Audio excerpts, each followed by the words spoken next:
You're looking live at the PHNX studios on a Thursday afternoon. Welcome into PHNX Suns Live. I'm just trying a whole bunch of different things. What the hell, man? That was Brent Musburger. I'm just trying different things.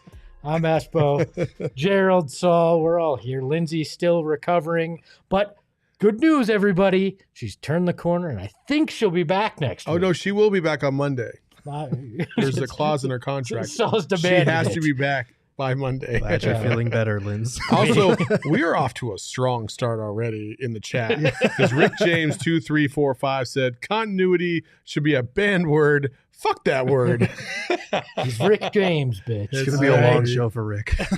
PHNX Suns Live is brought to you by the DraftKings Sportsbook app, America's #1 sportsbook app. Don't forget to use the code PHNX when you sign up. Gentlemen, we've done it all week. This is the capstone of our week, and I'm going to ask it one final time. What stage of Suns grief are you in today? Let me guess. Denial and acceptance. Yeah. Are you never going to jump off of denial? I told you, it's going to be all summer long. I'm going to be in denial over this. I'm still in denial. I will probably never understand what the hell happened in that Game 7. Yeah, I've accepted it. I moved on. I'm on to the next game. Let's go. I'm ping-ponging around already, and I think I'm in bargaining today, I think is where I've gone to, where now I'm just like, hey, if they trade this guy and do this guy, they can get back. I mean, it was just a fluke, so we can make it happen. But that's not bargaining. Oh, I'm bargaining to make that's this bargaining better. for the future. Like we're No, talking about. I'm saying if they can make it go back in time and make a trade in February, they'd be better now is where I'm at. Yeah. We could talk about next season too. They could do that too. So. Hello from Argentina there, Ariel. Oh, well, welcome in to the program. We're gonna start in a place where we ventured yesterday, because I feel like there was still some meat on the bone, and I feel like Saul wanted to kill me because I got a call after the show. Oh, so did driving Gerald. home. You got a call. So did Gerald. Yeah. I was like, oh no. So I was called like, you, and then I called him. I re-listened to this, and then I looked at your tiers here. We got to talk about this. This is bullshit. There's a problem. Because Espo, And like, I didn't explain myself Espo well. literally didn't even tell us he was doing No, I that. did not. He created it and then threw it up on the screen for like a good hot minute and then took it off. And so we didn't really have time to absorb it. Like there are some absolute tragedies that have happened on this list. Go ahead, throw that list up there, Leah, please. Let's go in order. For the We'll people. start with the legends list here, and we can read through it. I think there's one problem here potentially that came up. The legends, LeBron. Actually, let me take a step back. The way I'm looking at this is based on where they stood in their career as of last season. As of last? Like this season that just ended for the Suns. Okay. Not this current season. Current season that is going on. So 2021? 2021-22. Yes. So, okay. All right. So in my legends category, I have LeBron, Steph Curry, and Giannis Antetokounmpo. I threw this out on social. I think KD should probably be here after a little. You think? Yes. You think? Even though they didn't make You have Steph Curry on that list, and I am a Steph Curry stan. I love Steph Curry, but KD won 2 Finals MVPs on Steph Curry's team. Great. And Steph Curry's won 3 championships. And Steph Curry's team's in the Western Conference Championship right now. And KD didn't make the freaking playoffs. Look, I don't want to argue Steph versus KD. KD didn't make the playoffs. No, the playing game is not the playoffs. They just lost to the Celtics in the first round, jackass. Oh, that's right. Okay. Fine. They made it into the first. They got swept, which was unmemorable. I don't care. He also averaged 37 and 7, or 39 and 7, or 37 and 6.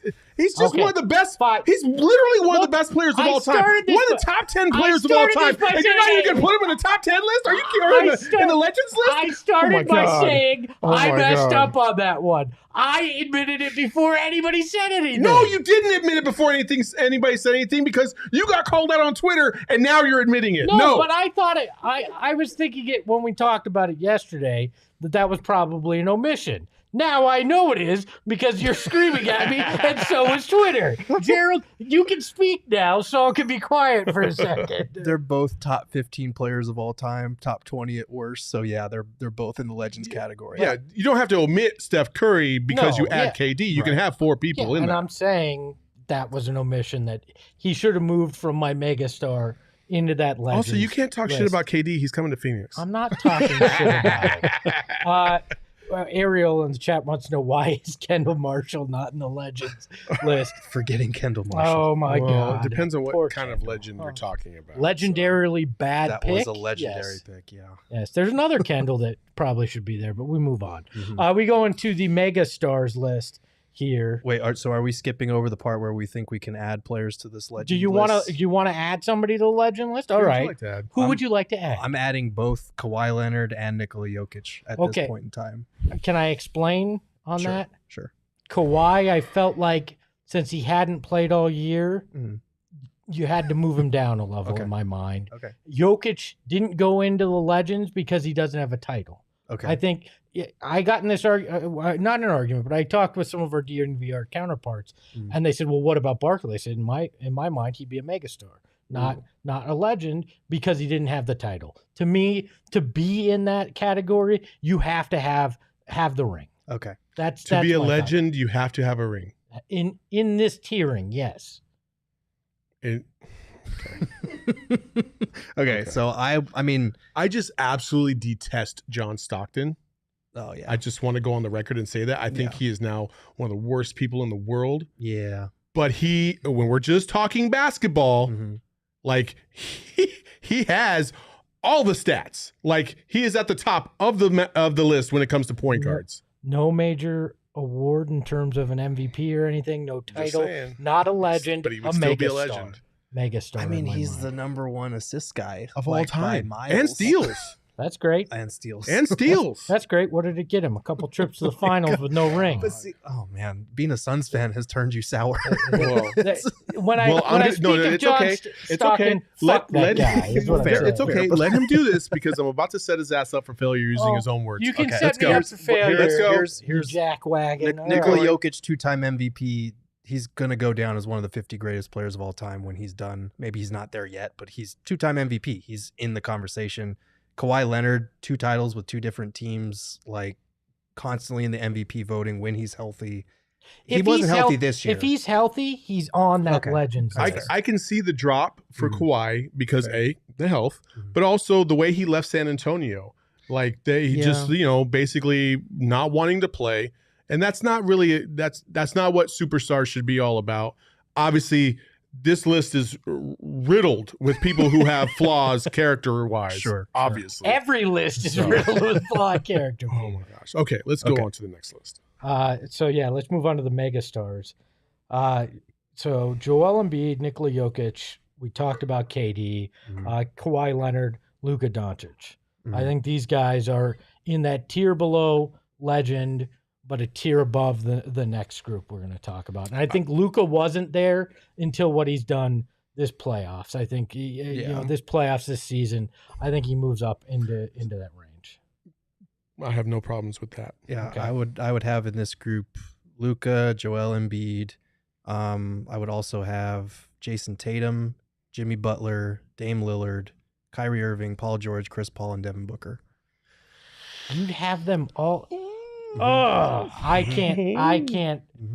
I wish I could see your list so I could remember it, because my memory is shit.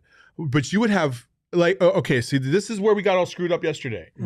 So when we look at that list and your list, are we talking all time?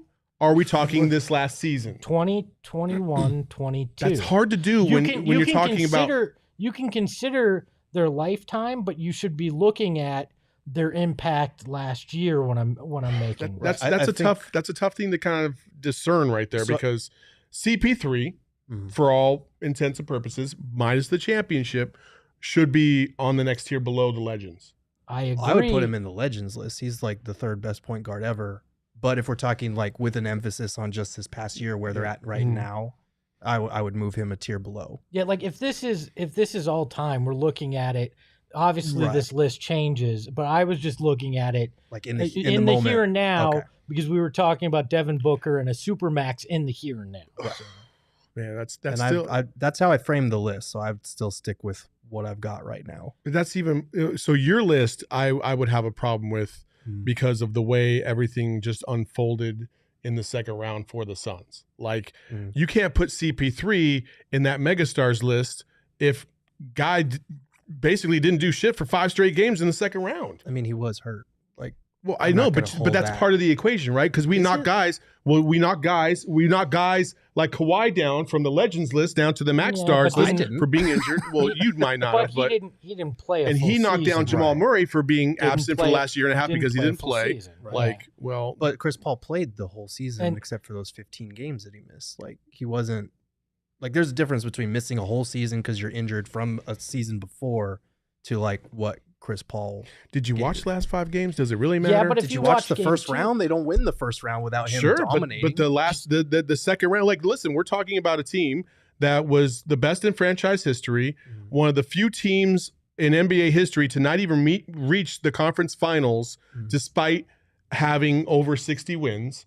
Like they were legendarily a failure. Yeah. Like in many regards. And Chris Paul and Devin Booker have to bear the brunt of that on this list. They do. But I mean, they have to bear the brunt of it. I still wouldn't put them in a superstar category as opposed to megastar. Like, I wouldn't. Well, CP3 doesn't even make my superstar list on this. So let's go to the superstars here and look at it. I go Booker, Irving, Tatum. You said megastar for Tatum. I think there's still an opportunity for him, in my mind, to go from the superstar to the megastar based on what he does in this conference finals and or this NBA finals. So I respect where you're coming from there.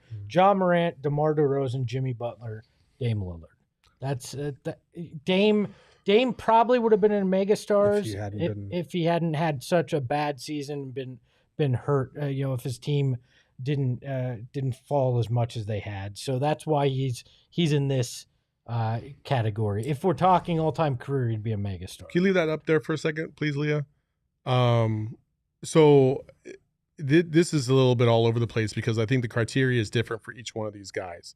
Like Devin Booker is probably the more consistent of the group for the most part in terms of what you're probably going to get on a game-to-game basis. That's my problem with Jason Tatum is some games he is phenomenal. Like, talent-wise, I think Jason Tatum is probably the best one on the list, if not Kyrie Irving, when they're on the court and they're playing at a high level. Like, their hot is hotter than everybody else is hot, maybe minus Dame, because Dame, he'll drop 60 on you in a game. Right.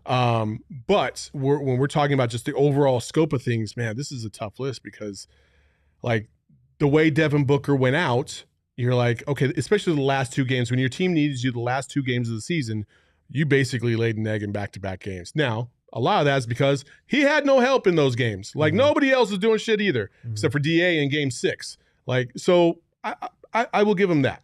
I will give him that. But then you're talking about guys like Ja Morant, who I agree should be a superstar on this list. Absolutely. He played phenomenally. And carried his team to a surprise second best. And if he doesn't get hurt, then yeah, I think he absolutely deserves that. But man, that's so for my superstars list here. I had Dame and Jimmy Butler and Tatum and Kyrie in the tier above. In this one, I got Ja Morant, DeMar DeRozan, Donovan Mitchell, Anthony Davis, Kat, and Trae Young in that group. Let me say this: Trae Young is an omission on these graphics. He was on my list in the next category, and Shane yesterday missed it. But that's fine. Okay, that's not. I don't blame Shane. I gave him a huge list to deal with. Wait, Trae Young would have been on the next list, not this list. Yes, he wouldn't have been a superstars list. Not the just stars list. Just the stars list is where I am. Why? He's gotten further than Dame. Performance this year.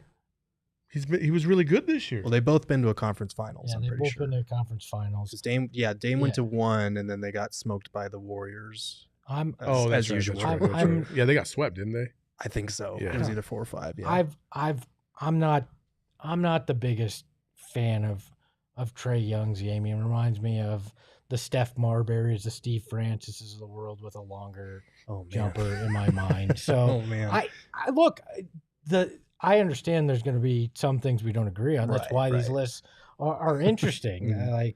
So do you have any other problems you'd like to voice right now? No, when you get to this next list, let's go to the stars biggest problems list. Oh my God. Paul George, Chris Paul, Street Clothes, Karl Anthony Towns.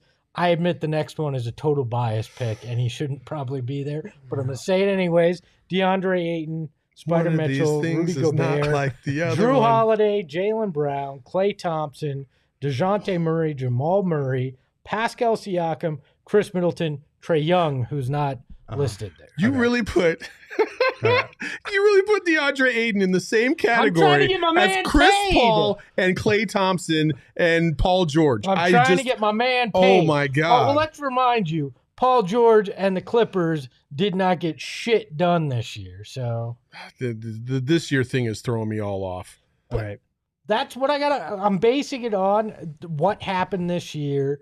Because a lot of this stuff is recency bias. Klay Thompson, first of all, is still playing. Second of all, is still one of the best shooters of all time. Klay Thompson. Okay, I'll admit this. Klay Thompson probably should be in the superstar list, and I let the time he missed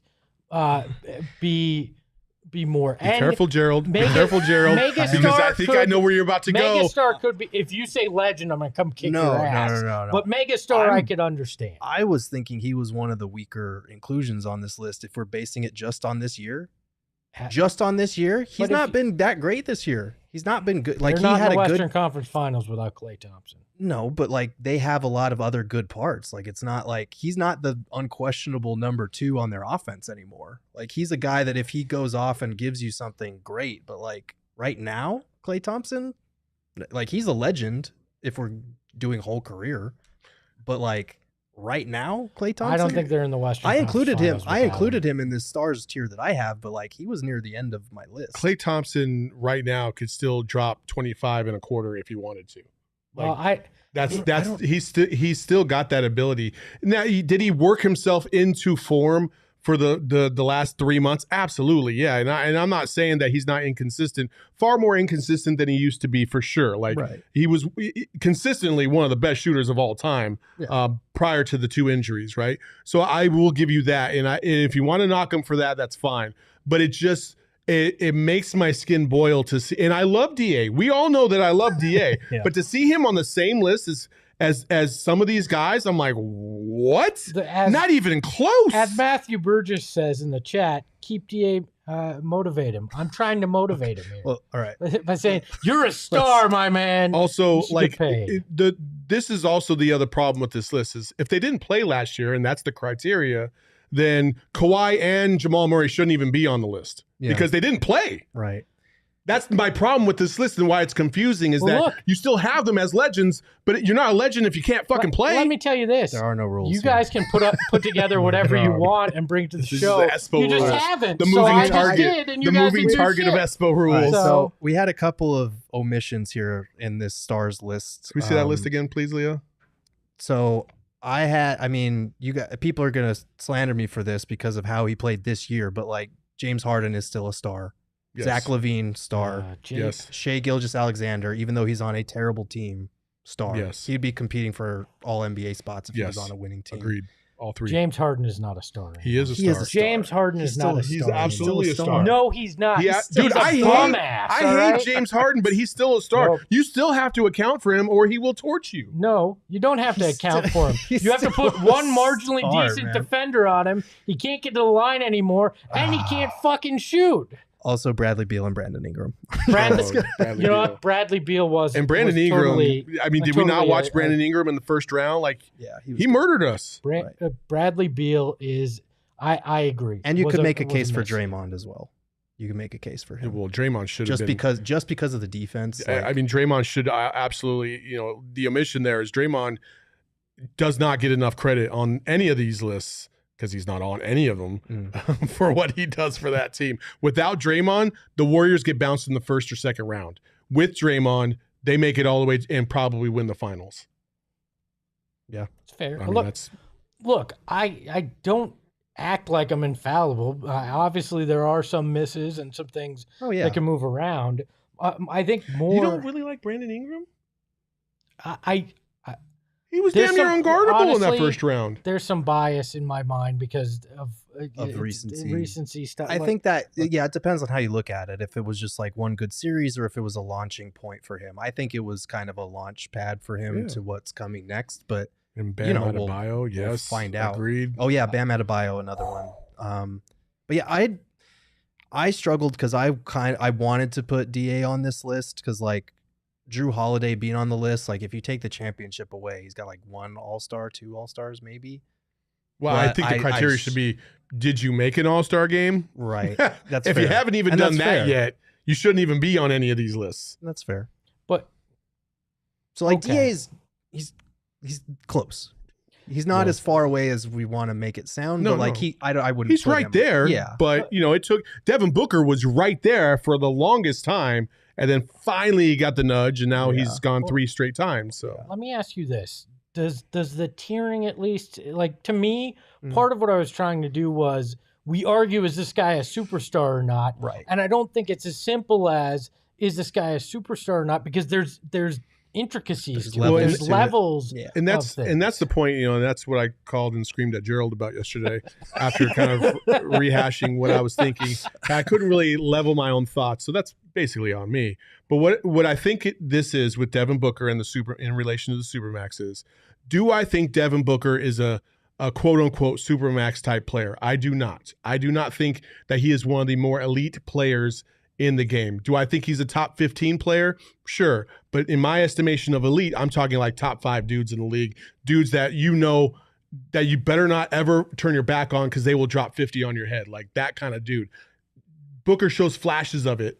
I want the more dominant performances to be a little bit more consistent now. But in relation to the Suns, he's a Supermax player because you cannot afford to let him leave. You can't afford to let him go walk out that door because you have nobody else that would come in and not only play to his level, but also represent not only himself, but also his franchise and, more importantly, this city the way that Devin Booker has done since he basically walked through the front doors of the Footprint Center day one. So in relation to the Suns, Booker is absolutely a Supermax player, but the Supermax argument gets a little wavy because you start talking in comparison to other players that have gotten the Supermax, and is he on the same echelon as them? But and that's what I was talking about. This is the flaw of a capped system, though, because a guy like if the league was uncapped, a guy like a LeBron, a guy like a Giannis, a guy like a Steph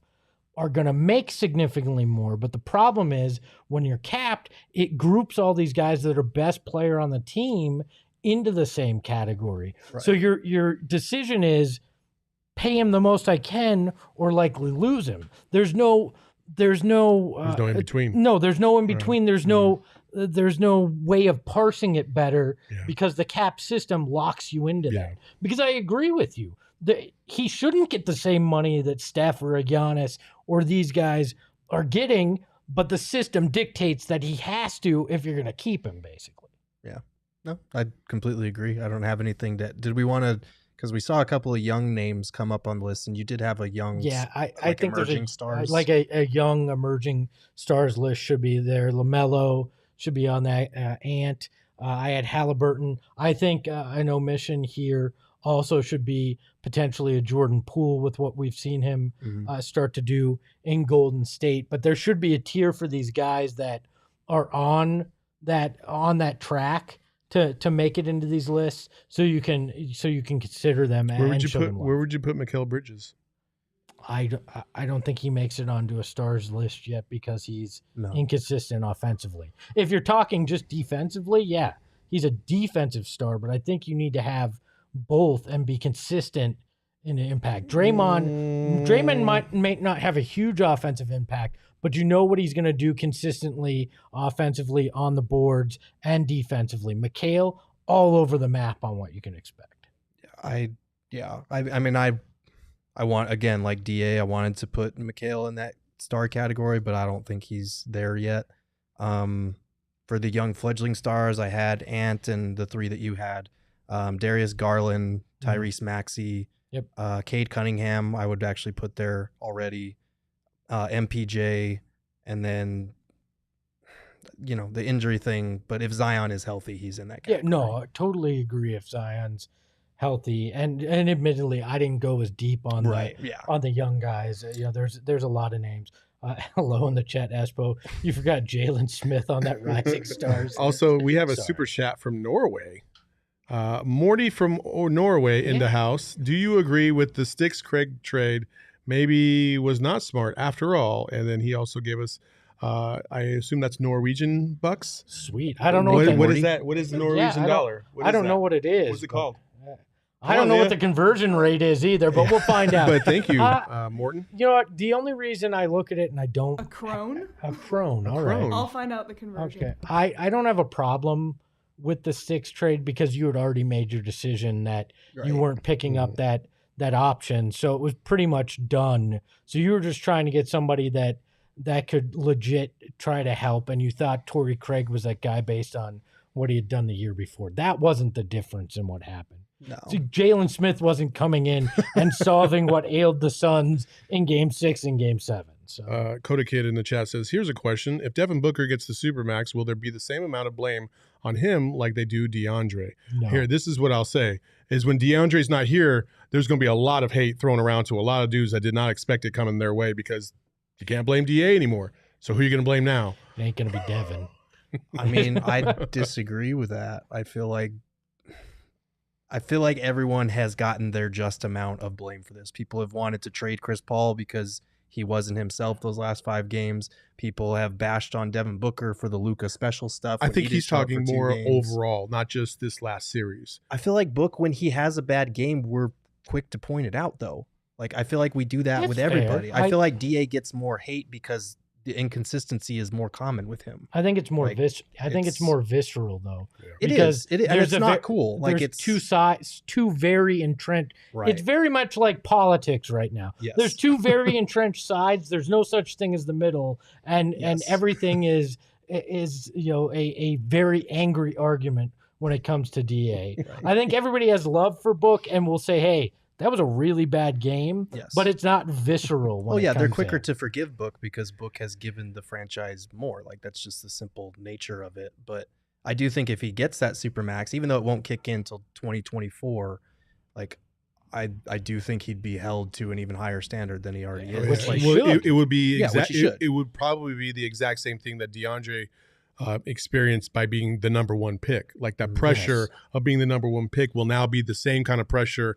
Oh, you're the Supermax guy. You got to be the same as KD. You got to be the same as Giannis. You got to be this. Yeah, like, you be that the pressure will superstar. most undoubtedly ratchet up a lot. And also, somebody in the chat said, find you someone who loves you the way Saul loves DA. This is true. This is true, Joe. And I'm going to cry when he leaves.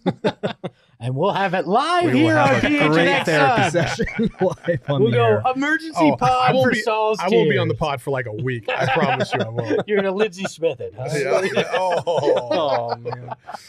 Oh, well, that's speaking of Lindsey, the Arizona Department of Health Services wants to know that summer's heating up. I am struggling to make this connection.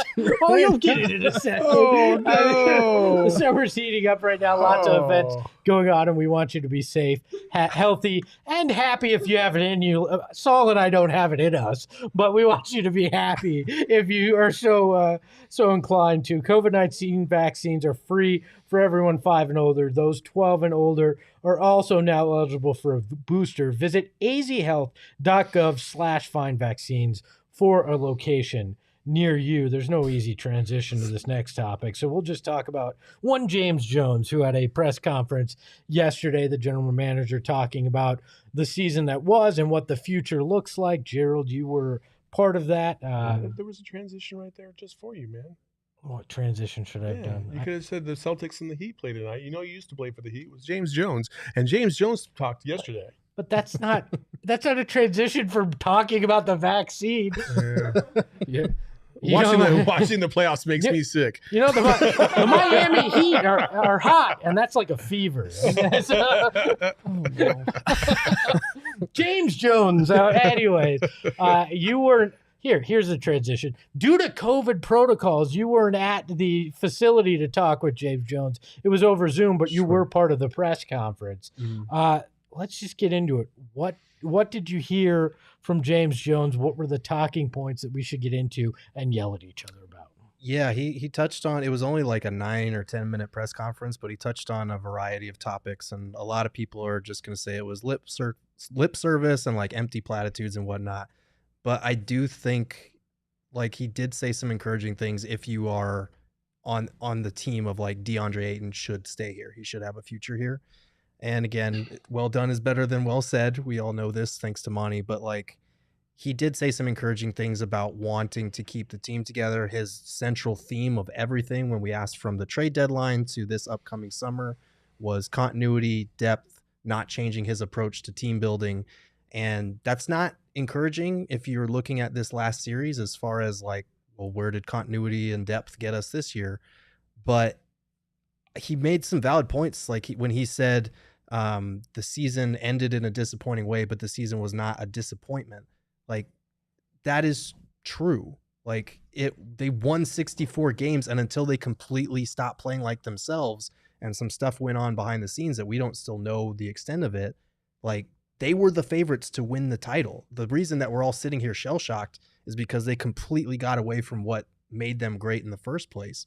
And so you need to fix that part of it for sure, and you need to address that. But in terms of his approach to team building, I don't think it was flawed. It just wound up not working out in their favor. But, you know, I get the sentiment that they had a great regular season. But, you know, I want to go back to the Golden State Warriors the year after they won the title, and they had won 73 games. And basically, once they beat the Bulls and eclipsed that win mark, everybody to a T said, it don't matter unless you win the ring.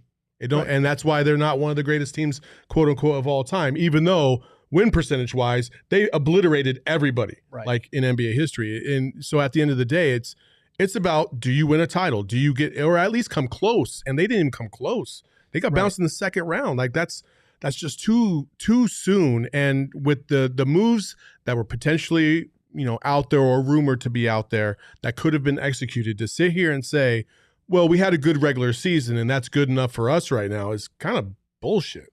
Yeah, I feel that. And I think it's important to note that like nothing that he could say in the moment is going to make fans feel better about this. Like he could have come out here and said, I should have traded for Eric Gordon straight up. And people would still be like, well, then why didn't you? Or they would be like, well, that's not good enough because we still lost. Like no matter what he said, even if he took full ownership for it and said depth wasn't the right way, I should have pursued a star or this and that, like we would still be sitting here like unhappy with the way it turned out. And I get his mindset. You have tiers of goals that you try to reach, and being the best in the regular season, setting the record. I mean, those were goals that were on the sheet and they completed them. Overall, not the best the end to it, but I do love his commitment to continuity, because he went 10 minutes on that press conference and that was about as long as the Suns showed up in game 6. So, they didn't even show up that long. No, that's fair. Definitely not in game 7. Not of game clock, at least. Yeah. But let's take a listen to one of the things that James Jones had to say when it came to Deandre Ayton here. I mean, Deandre had a great season, a really productive season. You know, like I think across the board, you look at what he did, he improved. And, you know, that's a testament to him and the hard work. And, you know, that's what you expect from a player of his caliber. As far as like free agency and those things, we'll address them at the proper time. You know, that's a time that happens in July, the end of June.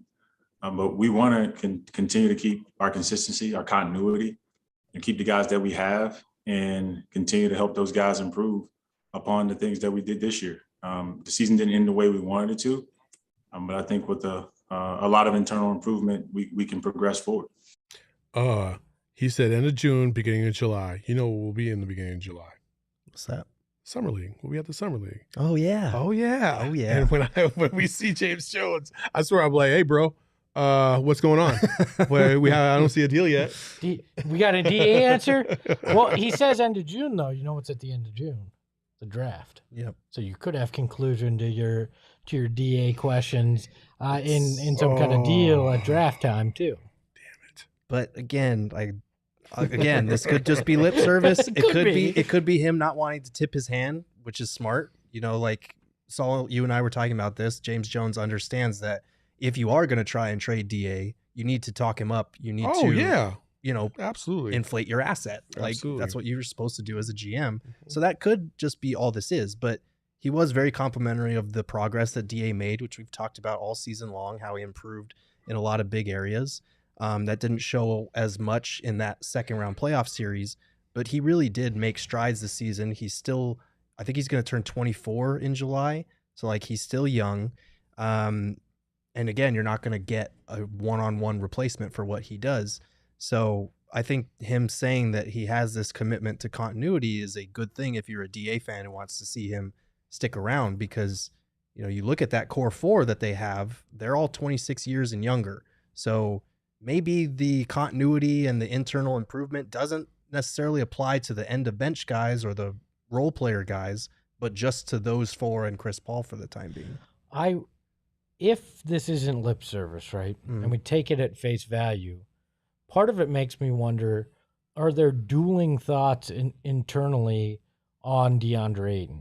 Does James Jones maybe feel one way where Monty maybe feels a different way about it? And just in particular in the moment.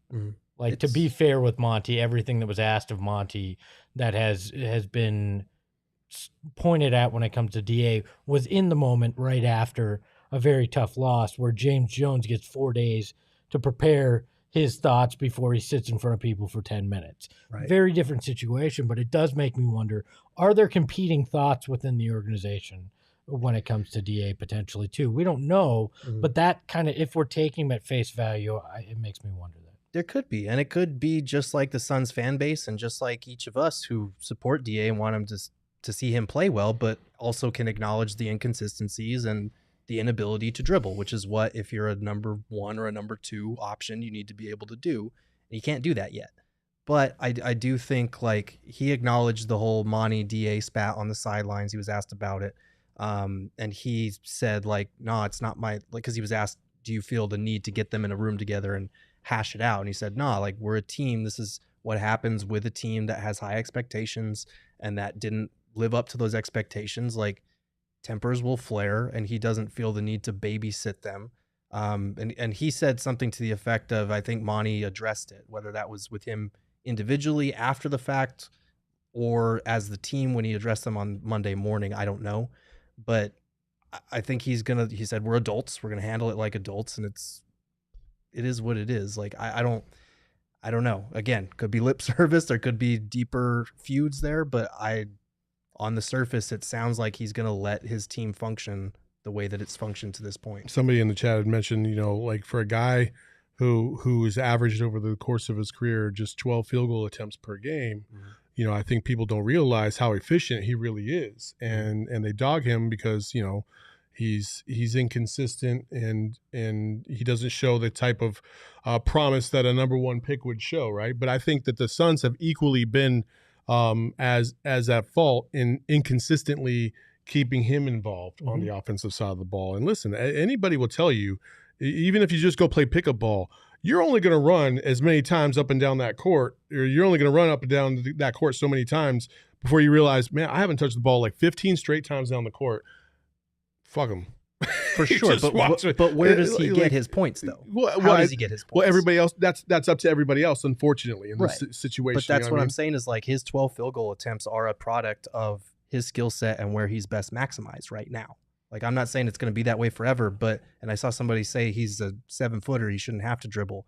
The 7-footers that we're comparing him to, as far as the guys that are number one options, they can dribble. They can score off the dribble. They can shoot. They can do all these different things. DA can get there, but he's not there yet. And one thing I'll say in his defense is every offseason, it seems like he is adding something to his game. He's progressing.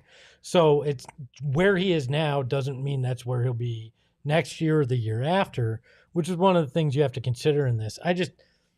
To me, if you're translating this and not taking James Jones at face value, I go back to this is I'm keeping all my options open, and I'm going to speak glowingly by saying we want him back because that's where I get the most leverage. And it keeps DA happy if I do bring him back, if that is where I want to go. I also think, like, we talk about skill set, you know what I mean? And I think he did show flashes of being able to dribble the ball and get around defenders from time to time. Most of the time he did lose the ball is because his awareness is nowhere near where it needs to be in terms of the backside defenders, right? That's where we see him, or just off of a straight up rebound, which just fires me up every single time. Every scene he'll come down and then all of a sudden there go the Mavs the other way with the ball. You're like, how the hell did that happen? Like, that should never happen. So, but he did add a 3-point, shot to his, at least he started to try and incorporate it this year to some degree. He did a little bit more towards the end of the year. I think that's something he needed to do more of, to be honest with you. Like, he shot a pretty good percentage from 3-point range. Like, why not shoot some more? But again, I don't know if that's something that, like, the Suns really don't want him to do too much because it's not in the flow of their system. I can tell you it's not that, because if he has the ability to put the ball on the floor and close that gap when he catches it in that short pocket and close the gap between the sagging defender and where he's at, he would average 20, 25 points a game. Like, that is something that he tangibly needs to work on. And he has improved. He's shown flashes of his dribble, but that's just like we talked about. Mikal Bridges has shown flashes of being a mid-range elite scorer. It didn't show up in the postseason when it mattered most. And it's not a consistent skill that you can, like, rely on night in and night out. That's where he needs to get to. And it's not saying that he hasn't improved or that he won't, but right now you need to be able to trust that dribble to close that gap on sagging defenders, and it's not there yet. Yeah, and if you want more of the DA discussion, we did do a whole episode dedicated to our thoughts on DA earlier in the week, so go check that one out. I want to move on with what James Jones had to say in terms of team building and his overall thoughts on what he's going to do this summer. You have to improve. So, let's be real. We had a tremendous season. I said this yesterday. The season, the way it ended was disappointing, but the season was not a disappointment. Our team was a really good team. We just didn't have that same level of success in the playoffs. And so I'm not going to change what we do. I'm not going to change my approach to team building, which is to create and construct a team that has a ton of depth, a ton of skill, and great chemistry. We just need to be better. And I think after a summer where our guys improve, we will be. I think it's tough to argue with James Jones' overall thought of, I'm not going to change my bigger picture thought on how to build a really good team because of what happened in this second round. I'm willing to change out pieces, but the larger vision is the right one, and it worked in the regular season. That's the way I took what he was saying. Yeah, I agree. Like, I think, like, the culture of what they were trying to build, the type of individual they want to bring in, like, I think that should stay the same. Like, you don't want to be wishy-washy on that type of stuff. Like, for instance, we talked about potential people maybe being traded as superstars, right? Kyrie Irving would absolutely not fit the mold of what the Suns do or the type of person that they would want to bring in, right? If you saw Kyrie Irving get traded to the Suns, then they're panicking. They're panicking. Or James Jones isn't making the decisions. But I don't, at this point, I just don't have any reason to believe that. So I agree with what James Jones is saying. It didn't work out this year, but you can't be wishy-washy. Things will happen sometimes in the playoffs where things get jacked up, whether it be behind closed doors or not. You have to identify those and you have to fix those and get yourself back to an even playing level that you experienced during the regular season for the most part. And so I do agree with that to a degree. I just don't want it to be complacency where you're like, well, we were good in the regular season, and then just kind of ignore what happened in the playoffs, because then what are we doing this for?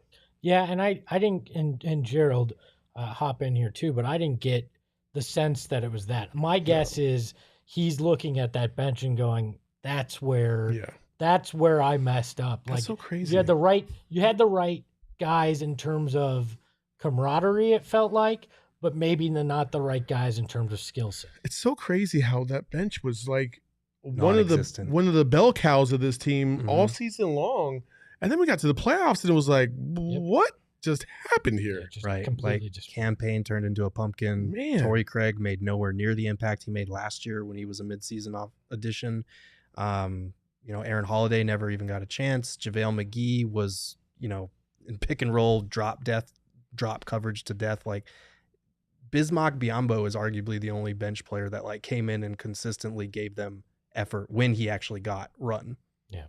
And Cam Johnson. Cam Johnson was kind of hit or miss, but like their bench dried up really quick and it was concerning. And I actually asked him, I tried to throw in Eric Gordon into my question, see if he would bite. He didn't bite on the Eric Gordon bit, but I did ask him, if he had any regrets about the way that he handled the trade deadline and his approach to it.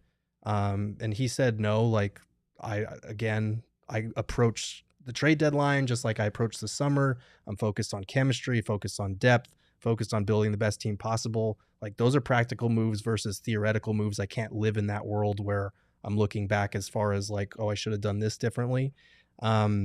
Which is again, a very public outward thing to say. Inward, I think he has to at least look at the trade deadline and be like, yeah, I didn't do enough, or I should have done this differently, especially if the reports are true that Eric Gordon could have been had for a first round pick.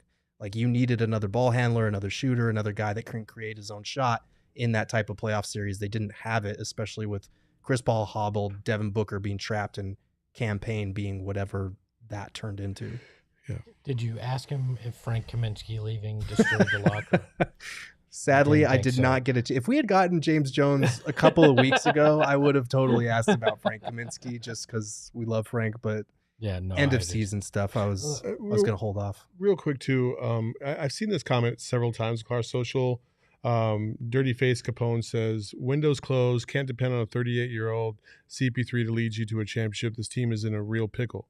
I don't think that the approach for the Suns from this point forward will be CP3 based. It will be Devin Booker and hopefully either adding another superstar to counteract Devin Booker or a significant piece while keeping DA as well. Like I think it's got to be one of the two if you want to compete next year, because you have to acknowledge that Chris Paul's basically on the last legs of his career, and in theory, he only has one more year left here in the Valley, right? Because after that, it's a team option for the last 2 years, right? It's partially guaranteed for the third year, and then the last year is a team option. So but they would eat it if they wanted to for what, 17 mil, something like that? It's more than that, or for the partial guarantee? Yeah, partial guarantee. Yeah, I think it's like half, which is around like 15 or 16 million. But yeah, and it's interesting you brought that up because he was asked about Chris Paul's future and the Suns trying to take the load off him. And he said, Chris Paul will come back and improve. He always regroups after struggles and learns from them. But our guys as a team, it's a team game. There are opportunities every year, stretches in the season for guys to take a bigger role, carry a bigger load, manage a bigger load. And I thought we did that well during the regular season, not so well in the postseason. And so I think our guys will just have to step up and give a little more when it's needed. So he's very cognizant of, again, going back to that internal growth continuity thing. I think he's very focused on that core four, the youngsters, and maybe everything else around them could be prone to change. We can talk about this next week, and we'll talk about Cam Johnson as part of that, the larger picture of it. But I think where they're going to look to improve is that 4 spot and a more consistent shooter potentially with Jay Crowder maybe becoming part of that bench unit. That would seem a logical place to start looking at. But again, larger discussion for that next week. It could be. Should we play our final clip as far as the because I did ask him another question. I asked him about, because he kept talking about continuity and internal growth. So I asked him, how do the Supermax for Devin Booker and a potential rookie scale extension for Cam Johnson figure into this, and this is what he had to say. That's a part of the business. As your team improves, typically your payroll increases. We're not here to, we're focused on improving the team, and those guys they deserve the credit, they deserve the accolades and the financial rewards that come with being good players and productive players. So it doesn't preclude us from doing anything. We're not talking about luxury tax issues or avoiding those things. Like that's not something that's going to prevent us from continuing to build this team and keep this team together. So, we're going to have contract extension discussions. Yes. And if Cam's number isn't too ridiculous, he'll get done just like McHale. I mean, that's the way I translate that, right? And it is encouraging. I know somebody commented on or tweeted at me yesterday about in regards to the luxury tax thing. Like, this is old news. Like Sarver said this last July. It's still pertinent news because of what happened in the playoffs. Like, when you go through a playoff collapse like that, the impetus might change. The calculus might change for you there. The fact that it hasn't, and they're still outwardly saying, you know, the luxury tax is not going to impede us from doing what we need to do, is a sigh of relief. Again, we need to see the actions back that up, especially with this particular owner in question. But for now, this is all we got. So we're going to cling to that, and we're going to hold people accountable if it winds up not being the case. Yeah, if they believe that the window was closed, he wouldn't be saying that. Right. And we're going to consider the financial option. And we should point out the window has not necessarily closed. Like, you need a healthy Chris Paul in the playoffs with this current iteration. But even if Chris Paul is not himself, if you keep those four, Devin Booker, DeAndre Ayton, Mikal Bridges, Cam Johnson, intact and on the books for the long term, you will still be able to retool and have at least a playoff caliber team. And then you hope that you're able to bring in a star caliber guard or whoever you need to get back to title contender. Yeah, I'd argue even if you just kept if you just kept Cam, Mikal, and Book and added around them as your core young, you'd still have a shot to compete based on what moves you made around it. So. Sure. Oh, that's. You think DA is that important to the long-term sustainable success? No, I have doubts on whether Mikal and Cam can carry that much of a load. Oh, I'm not saying that. I'm saying with that kind of a core of youth, you can still add another piece around it, and you're still a contender. You can bring in somebody else. I mean, let's talk about Mikal for a second. Like, we haven't even talked. We haven't really got into him, but I mean, this is 4 years now, just like DA, and I would argue that he's just as inconsistent as DA is. Offensively, yeah, absolutely, offensively. You have really high highs and sometimes lower lows. I mean, we didn't see as many and his floor has been 6-8 lower. point I think they were games, both but- a lot more consistent during the regular season True. this year. I think in the playoffs they were both as inconsistent, especially in the second round. I think Mikal's Not the first round. second half of the season was very consistent offensively. Beginning, we had some of those 6-point games, but he did in that second half become much more consistent. I think you have a lot of swing. I mean, we've seen him score in the 30s. We've seen 6 in this season. I think there's some inconsistency, but you can't argue on the defensive end. The guy came every night and put it out there. And maybe that's part of this too, is that Mikal, you know, he refused to sit down. He had the streak going. He played a lot of minutes this year. And honestly, in that Mavericks series, he didn't make as much of an impact on the defensive side because he looked like he was worn down too, in my estimation. I mean, just from watching the games, like he wasn't as active as he normally was. He had a few good games in the playoffs, but largely in that second round series, I just felt like he was just really worn down. Gave us his last great effort in Game 5, and that was about it. I want to table this. I want to get into Mikal and Cam early next week. We need to next and week talk for about sure. that. That is really loud. That's the fire outside. department, because they know. They said, call the people for being Mikal. played off stage right now? Apparently, there's 14 fire trucks going by right now. There's always an accident right here. Yeah, but if you want to be fire, like as in hot, DraftKings Sportsbook app, everybody. Go there. If you bet $5 on any NBA team to win, you're going to get $150 in free bets if they do. It's just that easy when you use the code PHNX. And what I love about the DraftKings Sportsbook app, it's safe, reliable, and secure. So you can feel at ease when you're putting money in and taking it out. You get it out quick because sometimes you need that money to buy your wife a gift or pay for something that's going on at the house, whatever the case may be. But don't worry, if you're already a member on the app, you can take part in same game parlays. They got an offer for you. If you have a same game parlay with 3 legs or more, you'll get a free bet back up to $25 if one leg doesn't hit. That's right. It's kind of like insurance on that same game parlay you want to do in any sport. That's not just NBA. You can do it in baseball, cricket. I don't know what other sports you can do it in right now. Tiddlywinks, maybe. I'm not sure. What the fuck are tiddlywinks? It's the things, you know, those little discs and you pop and they. It's a game you play as a kid. I can't imagine there's Back pro in the tiddlywinks. 60s. Pro pillow fighting. Was this after you played in the Do Sandlot? you think the slap fighting's on the DraftKings Sportsbook app? They have a professional slap fighting. I know tiddlywinks isn't. What I'm saying is anything that's in the DraftKings Sportsbook app, same game parlays, you can get. This that's Kmart Tiddlywink. special. There we go. There What? you go. Oh my god! I will bring Tiddlywinks and we'll play it in one of these summer shows that we don't have. Of course you will, because you have it at home. You probably play it every day, don't you? No, my parents have it. It's something I played when I was a kid. There you go. We didn't have video How games, are you all right? not older than me? Screw you, all right? I didn't have video games. I had to get creative, damn it. And if you're looking to get creative, the DraftKings Sportsbook app can help you get creative with your bets. $5 on any NBA team to win. You will get $150 in free bets if they do when you use the code PHNX. That's 21 and over, Arizona only. Gambling problem, 1-800-NEXT-STEP. New customers only. Minimum $5 deposit. Eligibility restrictions apply. See DraftKings.com/sportsbook for details. Gilbert in the chat, Espo is 60 at heart. My heart, I actually think, is about 80. Oh, no. But I have a shitty diet, is what I'm trying to say. No. But He's working on it. I am. He's working on it. We're working on it.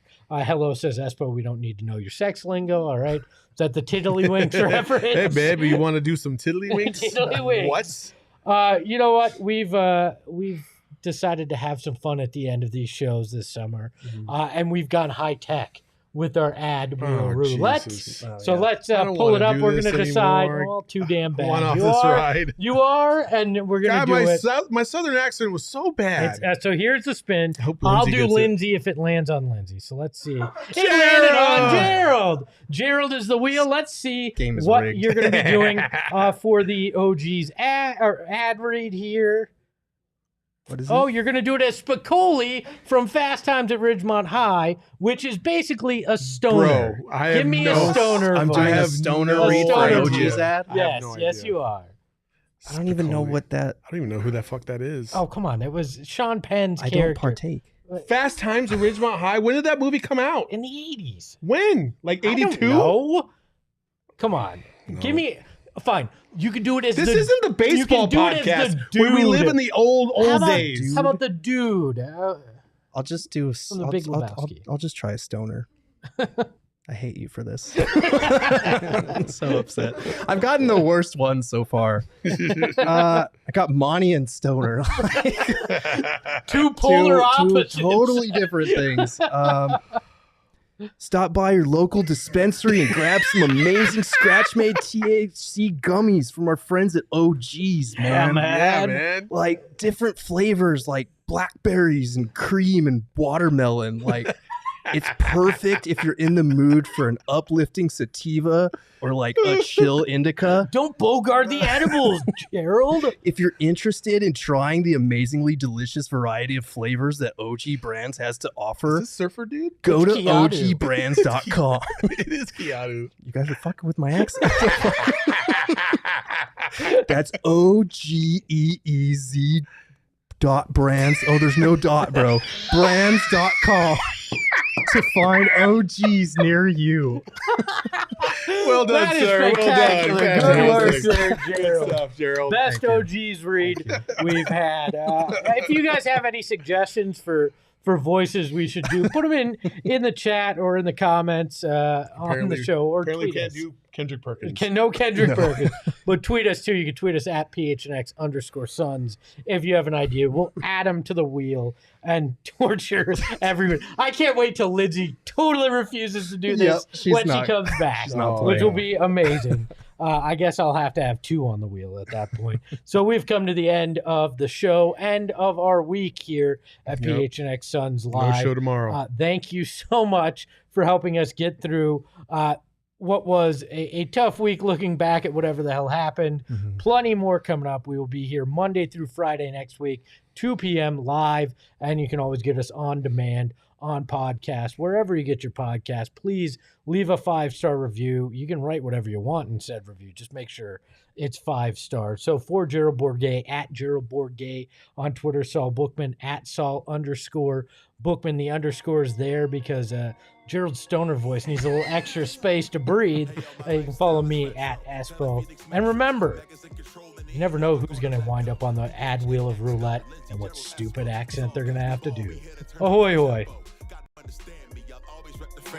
Rally in the valley like Dan G, no plan B. Always on the job, my team move like the mob. Turn the beat on, I throw it down like DA on the lot. Best combo since KJ, Marley, and Charles. If you squad, just sitting on the chat, get involved. Rhymes say it's got